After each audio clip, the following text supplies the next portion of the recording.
friends, today we are going to see what is a R language. Okay, so what is a R language? It's becoming very popular, like a C language, which we have heard in the coding community for a very long time.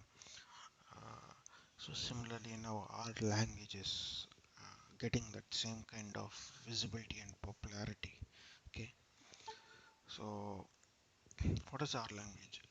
R is a language and environment for statistical computing and graphics. Okay, so this is primarily used in the for doing the statistical analysis of the data. Okay, uh, which is which will help you to read the data and use different mathematical models to represent the data in a more analytical way. Okay, so it's mainly used in statistical for computing and graphics. Okay, it's very similar to the S language and environment, which was developed by Bell Laboratories, John Chambers and colleagues. It's just R is the simple, different implementation of S. Okay,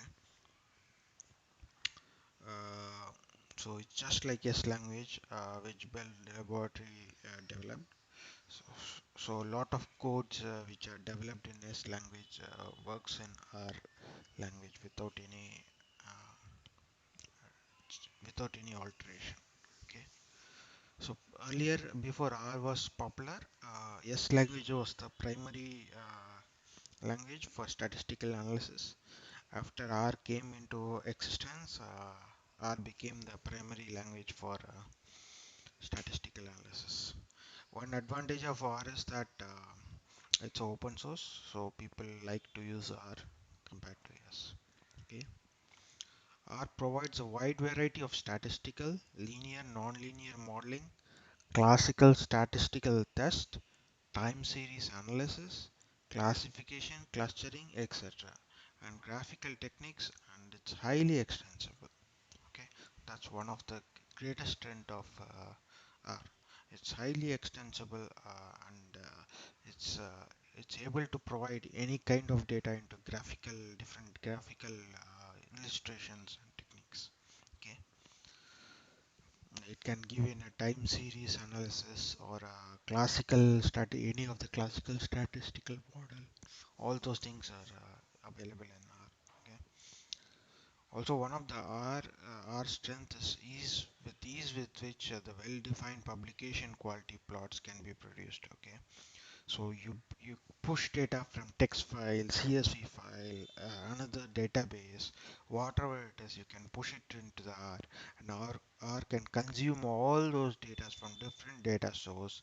Okay, and it can give you a well published statistical model from different sources. Uh, which is why R is the number one statistical tool used in the world.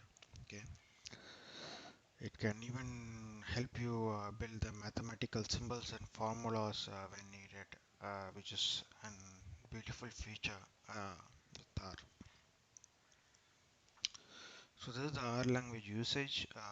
So you can see from 2007, okay, it has slowly risen from 20% and today almost by 2013 it reached 70%, and today in 2016 it's almost like 85 to 90% of data miners report using R. That's the popularity of R and the ease with which R is deployed across the organization for data mining. Okay, and today close to 50% of data miners use R as their primary tool. There are still other data mining tools, but R is becoming the primary tool for all the data mining works. So this is the short introduction of the R. I hope this has been useful for you, and thank you for watching.